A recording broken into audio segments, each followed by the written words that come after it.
E aí, galerinha do sétimo ano, tudo bem com vocês? Meu nome é Ives Fernando, eu sou professor de ciências e hoje nós iremos começar mais uma aula do EducaPE. A aula de hoje é a de número 31. Hoje o conteúdo ele irá falar sobre problemas socioambientais e o uso de máquinas e combustíveis. Vamos começar falando dos combustíveis fósseis. Os combustíveis fósseis, eles são, por definição, o grupo de recursos naturais que estão disponíveis na natureza, que são utilizados para a produção de energia por meio de sua queima. E também eles são oriundos da decomposição do material orgânico ao longo ali do tempo. Os três principais tipos de combustíveis fósseis, se liga aí, vão ser o petróleo, o gás natural e o carvão mineral. Esses recursos naturais, eles vão receber o nome de combustíveis fósseis pelo fato de sua origem estar associada ao processo de decomposição de material orgânico em camadas de bacias sedimentares, de forma semelhante ao que ocorre ali no processo de formação de fósseis. E agora bora falar de um deles, o petróleo. O petróleo e demais combustíveis a eles que são associados, eles não são renováveis. Ou melhor, sua reposição na natureza ela vai ocorrer de maneira muito lenta. Com isso, a geopolítica do petróleo ela acirra-se no mundo. Haja vista que, desde a Revolução Industrial, esse recurso é de extrema necessidade para o funcionamento da economia capitalista mundial. O petróleo ele é considerado ali, ao lado da água, o principal recurso natural da era moderna, embora não existam esforços governamentais em todo o mundo para diminuir a dependência em relação a esse elemento e ele é ainda o combustível mais utilizado. Além do fato de ser um recurso não renovável, o petróleo ele vai apresentar como desvantagem a emissão de grande quantidade de poluentes na nossa atmosfera durante a sua queima.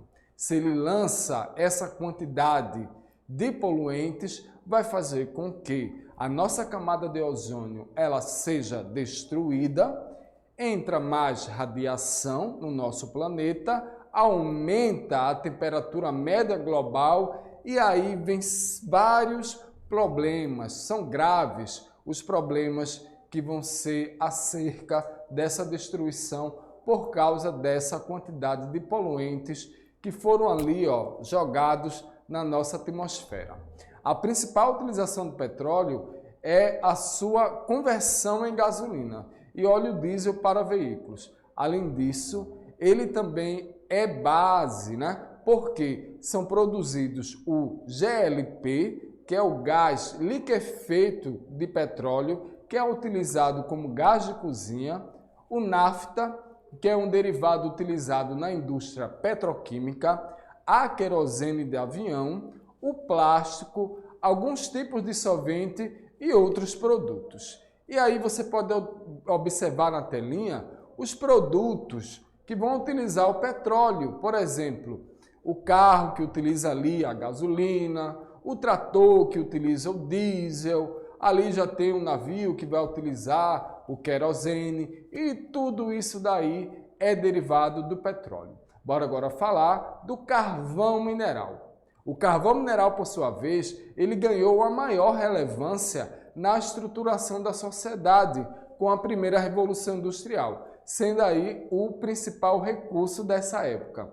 No entanto, ainda nos dias atuais, ele vai ser amplamente utilizado, principalmente nas chamadas termoelétricas, que funcionam como base no aquecimento de água, que é convertido em vapor para girar uma turbina e ativar um gerador de eletricidade. O carvão mineral é uma rocha sedimentar com um alto teor de carbono e em sua estrutura, sua origem remonta à decomposição de materiais vegetais, principalmente de grandes grupos vegetais antigos, que foram soterrados ali, a uma média de tempo de 300 milhões de anos.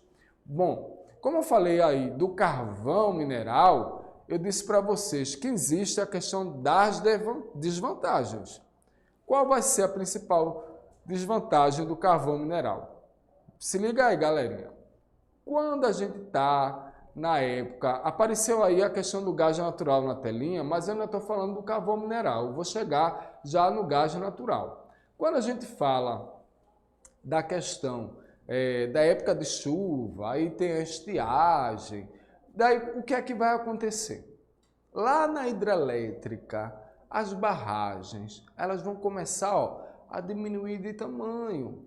E a hidrelétrica, que fornece energia, que está produzindo a energia e vai fornecer a energia para a casa de vocês, ela não tem aquela quantidade de água para fazer com que as turbinas elas cheguem. E o que é que acontece? Acontece que é utilizado o carvão mineral para ativar as termoelétricas. E a energia ela vem muito mais cara. Isso quando se trata do carvão mineral. Agora bora falar sobre o gás natural. O gás natural ele vem tornando-se o maior promissor dos combustíveis fósseis em termos de investimento e também de utilização. As suas vantagens são: é menos poluente do que os demais do seu grupo, vai possuir amplas reservas, tem ali um custo de produção de energia com base nele que é muito menor do que o carvão, do que o urânio enriquecido, e o seu processo de formação ocorre geralmente em conjunto com o petróleo, embora nem sempre eles encontrem ali nas mesmas áreas. As duas principais potências mundiais em termos de reservas e exploração de gás natural são a Rússia e os Estados Unidos. Os russos, inclusive, fazem um bom uso geopolítico desse recurso, uma vez que boa parte ali da Ásia e da Europa, ela é dependente da importação desse produto que circula ali em gasodutos que foram construídos pelas Rússia em vários territórios, incluindo ali a Ucrânia, que vai ser ali, quando se fala do gás natural, uma energia também de origem fóssil, que é resultado da decomposição da matéria orgânica fóssil no interior da Terra, que foi encontrado, acumulado em rochas porosas no subsolo, que frequentemente acompanhado por petróleo, constituindo ali um reservatório. Isso na área de transporte, ele pode ser utilizado também em ônibus, em automóveis, substituindo óleo diesel e gasolina e também o álcool.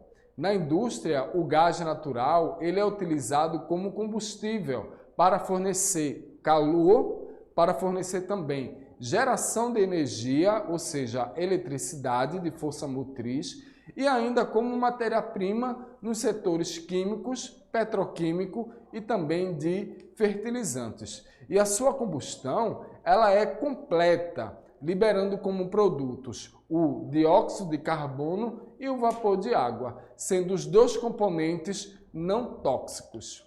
Portanto, o gás natural ele é uma fonte de energia limpa, que já traz uma vantagem, produz baixo impacto ambiental, substitui outros combustíveis mais poluentes, como óleos combustíveis, lenha e carvão, e possui uma facilidade de transporte e manuseio muito melhor.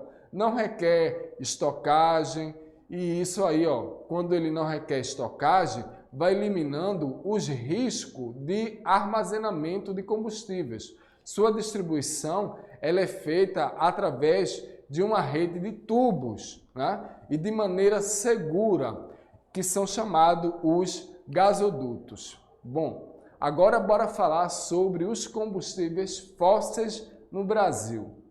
Apesar da matriz energética brasileira ser considerada ali uma das maiores, né, que são renováveis do mundo, o uso de combustíveis fósseis ainda é elevado, bastante no nosso país. O país ainda é bastante dependente do uso deles. Cerca ali, de 36% da matriz energética brasileira vai ser constituída por combustíveis fósseis, como o petróleo e o carvão mineral.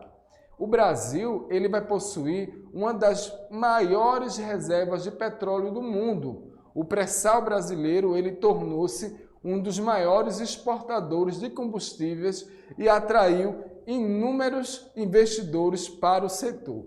Parece até piada, né, galera? Falar que o Brasil ele se tornou um dos maiores exportadores de combustível e a gente está pagando o que paga hoje pela gasolina.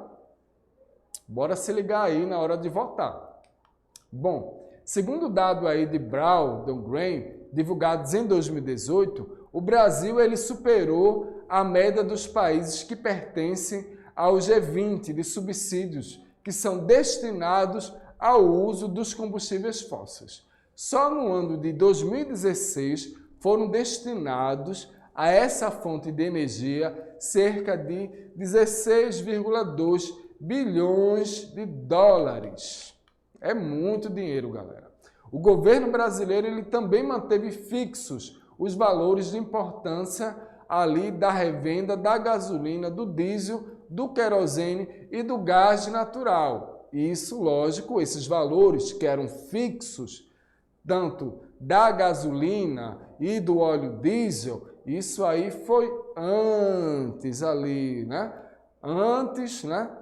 Quando eu digo que é antes, foi ali até o final do governo de Dilma. Quando entrou o governo do presidente Michel Temer, esse preço ele não se manteve mais fixo e o nosso barril hoje do petróleo ele é baseado na cota do dólar. Então, se o dólar aumentar, automaticamente a nossa gasolina ela também aumenta.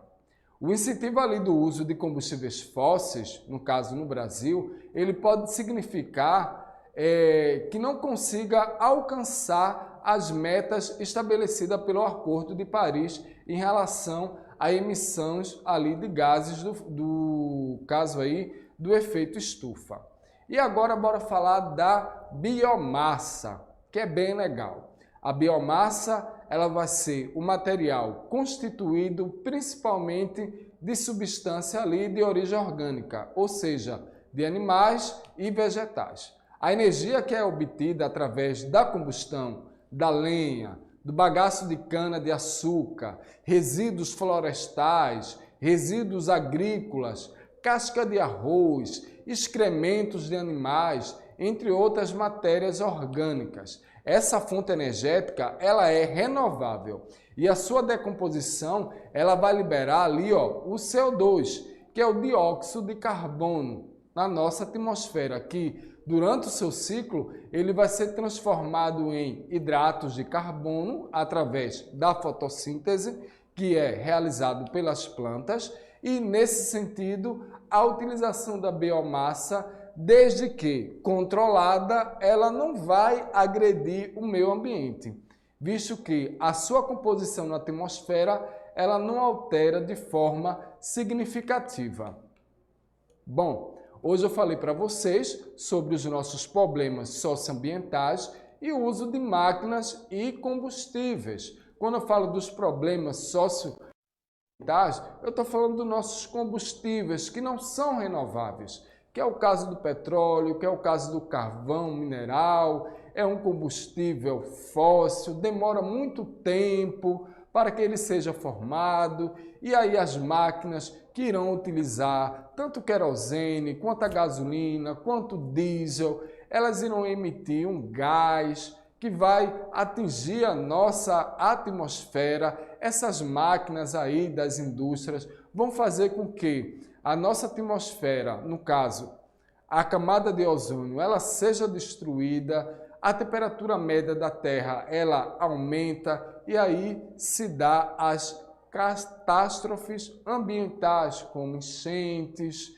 como desertificação, redemoinhos, El Niño, entre outros fenômenos que são atmosféricos que acontecem hoje em dia com mais frequência. Eu vou ficando por aqui e a gente se encontra aí na próxima aula do EducaPE.